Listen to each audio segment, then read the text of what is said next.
নবী বলেন সাহাবীরা রে, আমার মেয়ে ছিল 4টা আর ছেলে ছিল 4টা। আপনারা কি জানেন ভাই ছেলেদের নাম? যেরকম জানেন, অনেকে মেয়ের নাম জানেন ফাতেমা, রোকিয়া, কুলসুম, জয়নব, ফাতেমা, রোকিয়া, জয়নব, কুলসুম, ফাতেমা। এই 4টা মেয়ের নাম সবাই জানে, কিন্তু রাসূলের 4টা ছেলে ছিল ভাই। এই 4টা ছেলের কথা কি আপনারা জানেন? আমি আপনাদের মাঝে 4টা ছেলের কথা অবশ্যই আপনাদের মাঝে বলবো, খুব খেয়াল করে শুনতে হবে।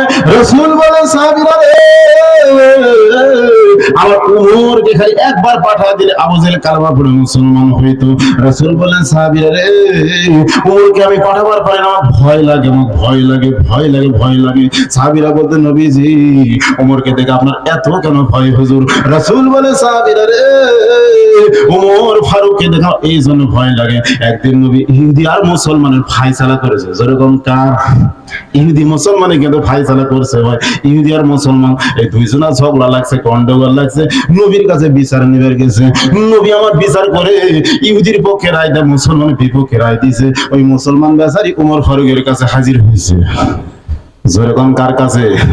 ওমর ফারুকের কাছে হাজির হয়ে বলতেছে, ও উমর ভাই, আজকে নবী হয়ে কাম করা ঠিক হলো? কি হয়েছে? বলে নবী, আমি নবীর সঙ্গে থাকি মুসলমান, আমার পক্ষে নবী রায় না দিয়ে ওই রায়টা দিয়েছে ইহুদির পক্ষে।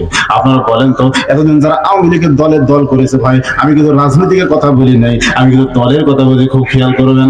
এতদিন যারা আওয়ামী লীগের দল করেছে, আপনারা বলেন তো এরা কি বিএনপির লোক দেখতে পারছে? এখন কি বিএনপিরা জামাত দেখতে পারতেছে, আওয়ামী লীগ দেখতে পারতেছে? এটা কথা হয় না ভাই। কারণ যারে যারে দল তারে তারে মাথার উপর কাজ, যেরকম ঠিক কিনা? ওমর ফারুক বলতেছে, রে এই মুসলমান কি হয়েছে? বলে আমি নবীর দল করি, আমি নবীর সঙ্গে মুসলমান থাকি, কিন্তু আমার পক্ষে নবী রায় না দিয়া রায়টা দিয়েছে ইহুদির পক্ষে, এইটা আমার মানতে পারতেছি না। আমি তৃতীয় বিচার ওমর ফারুক তোমার কাছে আপনারা বলেন তো, ওমর ফারুক নবী হওয়ার যোগ্যতা পাইছে, সে কি বিচার করে পারবে না ভাই? পারবে কিনা? পারবে, কিন্তু নবীর বিরুদ্ধে এই অভিযোগ দেওয়া ওমরের মাথা আর মগজ গরম হয়েছে। যেরকম কি হয়েছে? কারণ যে নবী সম্পর্কে আমার আল্লাহ তাআলা কোরআন কারিমে এত সুন্দর করে ডাইরেক্ট সার্টিফিকেট দিয়েছে, লাকাদ কানা লাকুম ফি রাসূলিল্লাহি উসওয়াতুন হাসানা। যারা বলেন ঠিক কিনা? নবীর মধ্যে সর্বোত্তম আদর্শ আছে, আর নবীর মধ্যে কোনো সন্দেহ নাই। আমার নবীর চরিত্র কোরআন কারীম যেরকম পবিত্র। যারা বলেন ঠিক কিনা? আর আমরা যতবারই হুজুর হই, আমি যদি বাড়িতে ওয়াজ করে যাই, আমার মোবাইলে যদি একটা ভিডিও কল দেয়, আর আমার বউ যদি একবার ধরে ভাই, জোরে কোন ঠিক কিনা? তাহলে বলবো হুজুরও মনে হয় তুমি হুজুর না খাজুর। জোরে কোন ঠিক কিনা? আমি বললাম হুজুর না খাজুর, মানে বলতে হুজুর না এই রোজার সময় যে খাজুর খাওয়াই খাজুর। জোরে বলেন ঠিক কিনা? কারণ বইয়েরা সবসময় সন্দেহ করে যে নিজের স্বামী যেন অন্য বেডি ছেলের সাথে কথা না কয়। জোরে কোন ঠিক কিনা? আদান খুব খেয়াল করেন, যে ওয়াজ করতেছিলাম ওমর ফারুকের এত রাগ বেশি, রাসূল বলেছেন সাহাবীরা রে, আমার ওমরের মতো রাগিষ্ঠ সাহাবী কিন্তু ছিল না। এবার ইহুদি বলতে, মুসলমান বলতেছে, ও ওমর ভাই, আমি মুসলমান, আমি নবীর সঙ্গে থাকি, নবী আমার পক্ষে রায় দিবে না দেয়া ইহুদির পক্ষে রায় দিয়েছে, আমি তো মানতে পারতেছি না, আমি আপনার কাছে সানি একটা বিচার চাই। ওমর ফারুক বলতে, একটু ধৈর্য ধরো, ইজলাস একটু বসো। ওমর ফারুক আস্তে করে বসা, ভিতরে ঢুকলেন, তরবারি নিয়ে এলাম, মাঝখানে মারে 2 ভাগ। জোরে কোন কয় ভাগ? এরকম নেতা পাওয়া যাবে ভাই? আর জোরে কোন যাবে? এরকম নেতা পাওয়া আমাদের বাংলাদেশে মহা কঠিন ভাই, কারণ আমাদের বাংলাদেশটা ভেজালের দেশ। যেরকম কিসের দেশ? এই দেশে ওমর ফারুকের মতো নেতা লাগবে। খুব খেয়াল করে শুনতে হবে।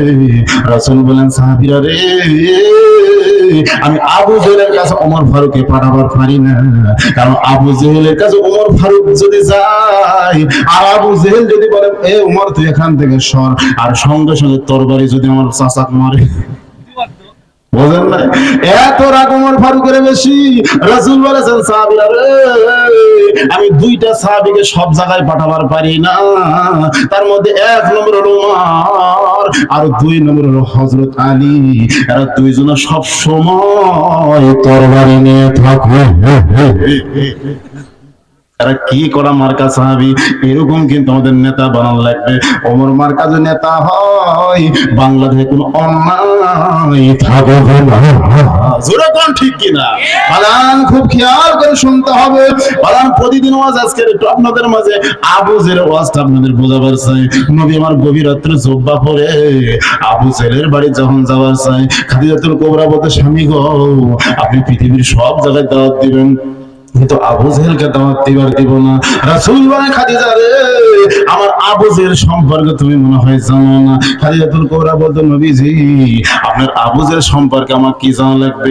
আপনার চাচা হয়, আপনার চাচা হয় বলে আপনাকে এত কেন কষ্ট করা লাগবে? গভীর রাত্রে ঘুম থেকে জায়গা, বলেন তো কোন চেয়ারম্যান আমার বাড়িতে যাবে? আপনার বাড়িতে যাবে? চেয়ারম্যান সকাল 10টার টাকা তোলা যায় না, জোরে কোন ঠিক কিনা? সকাল 10টার চেয়ারম্যান পাওয়া যায় না। চেয়ারম্যানের বউ বলে, কে ডাকে? জোরে কোন ঠিক কিনা? ভোটের আগে চেয়ারম্যান পাও হাত ধরে 1 টাকা ভোট নাই, আর আসরের নামাজ 4-5 বার পড়ে, কিন্তু ভোট চলে গেলে চেয়ারম্যান কিন্তু ঘুম পড়ে। জোরে কোন ঠিক কিনা?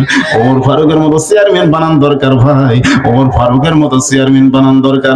এমন আমরা চেয়ারম্যান বানাই যে চেয়ারম্যান সকাল 11টা পর্যন্ত ঘুম পড়ে, আর ডাকলে বউ পর্যন্ত খেপে যায়। জোরে কোন ঠিক কিনা? চেয়ারম্যানও ডাকা যাবে না। আপনারা বলেন তো, চেয়ারম্যান বউ যদি খেপে যায়, ওই চেয়ারম্যান দিয়ে কিন্তু আমাদের সমাজে কাম হবে ভাই। কারণ বইয়ের গলা বারে বারান যাবে, জোরে খান যাবে। বউ যদি পুরুষের সাথে কথা কয়, খেপে খেপে কথা কয়, চেয়ারম্যানটা কোনো কাম হবে না। বাদান, আমি আপনাদের মাঝে এমন একটা ওয়াজ শোনাবার চাই, খুব খেয়াল করে শুনতে হবে। ওমর ফারুক কেমন নেতা ছিলেন? এই বাংলাদেশের মতো 96টা দেশের খলিফা ছিলেন ওমর। জোরে খান সুবহানাল্লাহ। অত পৃথিবীর খলিফা হযরত ওমর ছিলেন। খুব খেয়াল করে শুনতে হবে।